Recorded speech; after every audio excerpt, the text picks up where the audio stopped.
Hey guys, happy Saturday to you. Just wanted to share something I saw on the PlayStation blog. I'm not sure when it's published. It looks like I'm going to read a little quote from it here, so that's why I'm checking it. It was published on Thursday in the late afternoon, and I didn't see any coverage for it on the community forum or anywhere else. Relatively small thing, and basically it was Sid Schumann talking with the SCEA marketing vice president John Koller. He's marketing, I get it, whatever. But there's two things that he said here that I thought were worth bringing to you guys and just having a little discussion about. So it's a bunch of Q&As, but the last two are what I'm going to focus on. I don't make a big habit of reading quotes or whatever, but rather than having you read it on the screen, I'll just read it to you. A lot easier. The question was from the blog: exporting gameplay videos is a promising feature for the PS4, but the editing process is currently a bit limited. Down the road, will there be more ways to add post-production to PS4 share videos? John's response was that we're just scratching the surface of the potential of the PS4. We know that there's a lot we can do to expand the available toolset for editing, but I don't have anything specific to announce right now. We're constantly looking at ways to improve the system and are seriously evaluating various areas of enhancement for the PS4. I'm going to get to that. Next question. On that note, the PS4's latest software update 1.6 brought long-awaited official headset compatibility. Do you have a sense of features that might be included in an upcoming update and approximately when they might happen? John says, nothing to share for now, but I can say that we are listening carefully to feedback from our fans. But on the headset point, I do hope that PS4 gamers are enjoying the new gold headset. We are, aren't we? It was developed specifically to emphasize the audio that developers place in their games, and because it's from PlayStation, gamers know that this is how their games were meant to sound. Now, that last little bit, that's marketing. But the big thing for me there, it says here, nothing to share for now, but I can say that we are listening carefully to the feedback from our fans. Now, what does that mean, reading between the lines, right? To me, it really boils down to, if you don't go to the PlayStation community forums a lot, that's really where a lot of people tend to kind of voice their pleasure or displeasure with the feature sets or issues with the PlayStation platforms in general. And I can tell you that I've seen from experience, people clamor for certain things and they happen. Like the whole idea of MP3 and DLNA support. There was a whole Twitter campaign that was born from there. I don't mind saying somebody I know started that Twitter campaign. Doesn't even care about DLNA or MP3 support. But he saw so many people were into the idea, he's like, well, we've got to do something. So a bunch of people from the forum started doing hashtags and tweeting out to Shuhei Yoshida, and sure enough, he's like, hey, we hear you, we're looking into it, trying to figure it out. Now, it's vague, and then you combine it with something like that where they're always saying, we are listening, we are going to fix stuff. Sony's really big on not announcing things, and by the way, if you watch my videos, you're going to hear me say this all the time, so just get used to it. You might as well make a hashtag about it.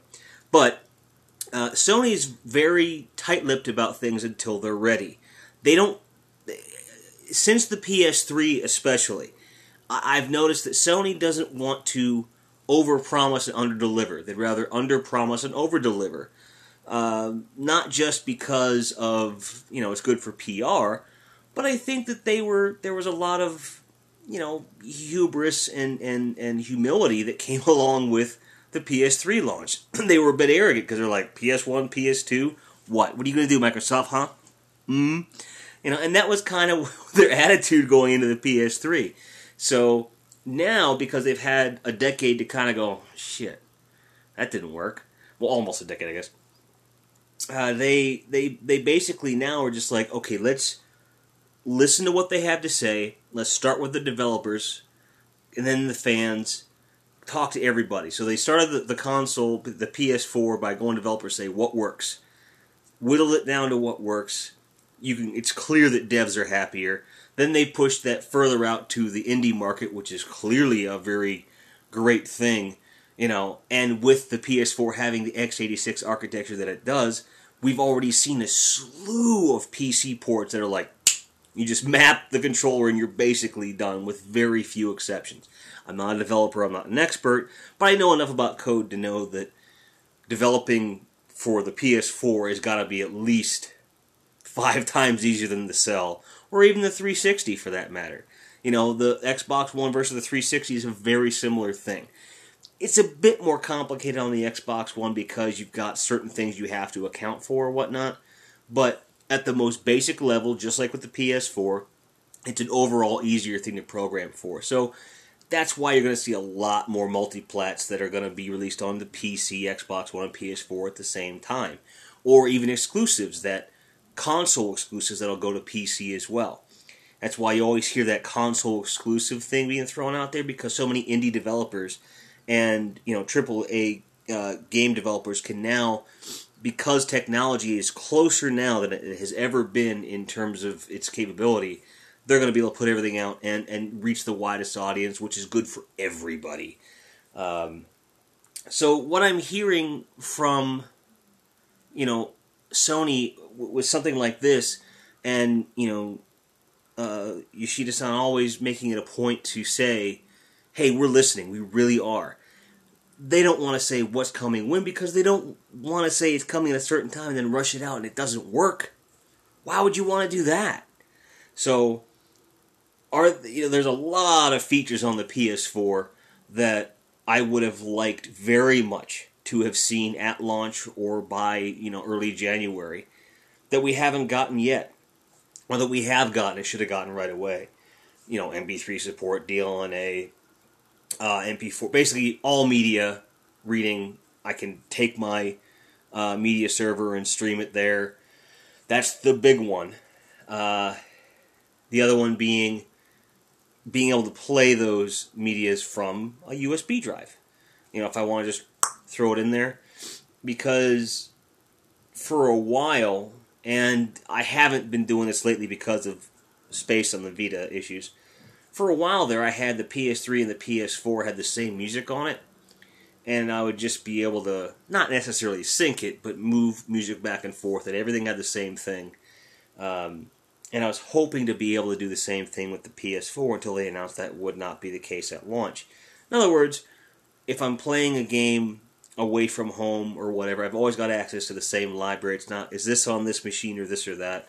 And that's part of why even after they release those features, I'm probably still going to keep Music Unlimited, just because having access to just about anything I listen to at any time is really important to me. But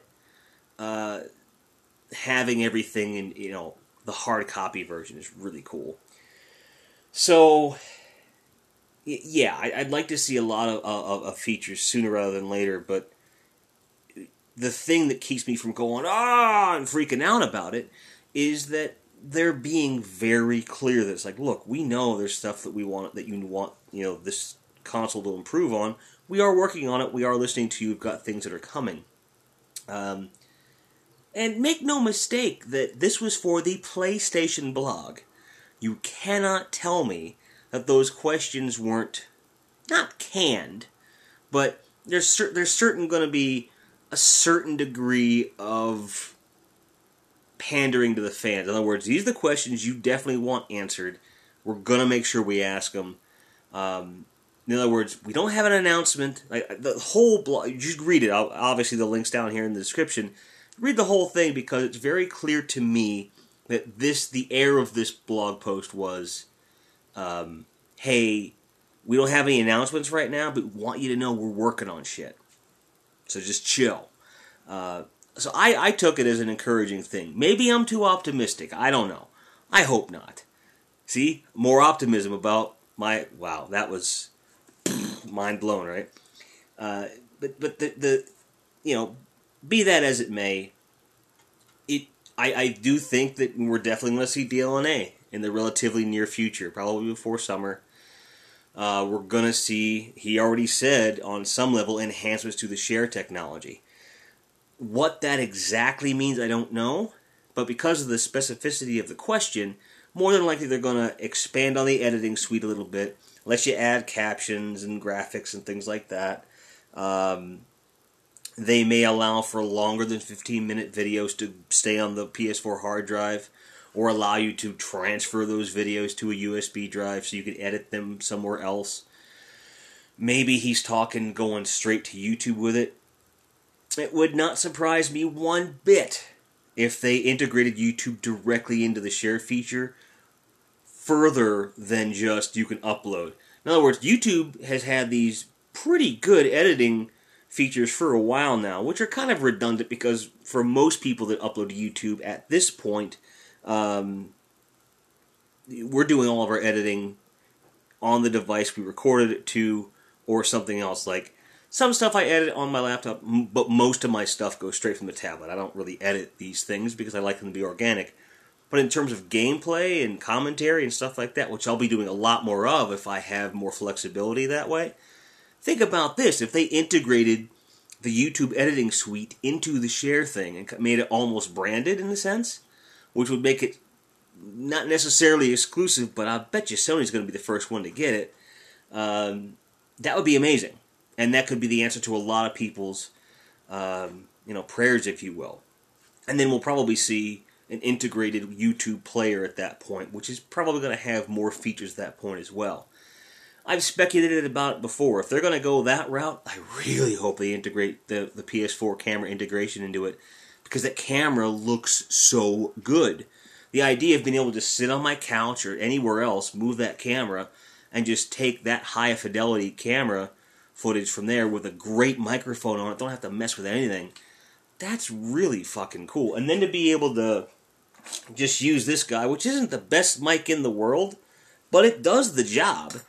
I could use it as a lapel mic in a sense. Just kind of pin it here, hide the controller, and then make videos that way. It's amazingly easy. So that's really pipe dreamy, but you can't help but think those thoughts when you see comments like that. He said it. John said it himself. There's so much untapped potential in that box right there, and this is what, mid-February. In fact, today is the 15th of February, so it is to the day, November to December, December to January, January, February. It's 3 months. That's it. That's all the older this goddamn thing is. And look at how much has happened. It's been a relatively busy launch in terms of, again, we're in a 24-hour news situation, everything else, the internet being what it is. So there's that. And then we're just about to get over that hump of the game drought. And like Thief is coming, I think, next week, and Infamous is coming a few weeks after that, and it just goes further and further and further. Next thing you know, by summer, and then Destiny comes out, Watch Dogs before that, if everything is to be believed, we're looking at this early launch bullshit just being over with. And if we can combine some really good features into the next couple updates as those games are getting released, dude, I cannot fucking wait. I can't wait. And yeah, I know, again, optimism, fanboyism, call it what you want to, I really don't care. But I have a story to tell you in a later video. I'll probably tell the story on the live stream next week.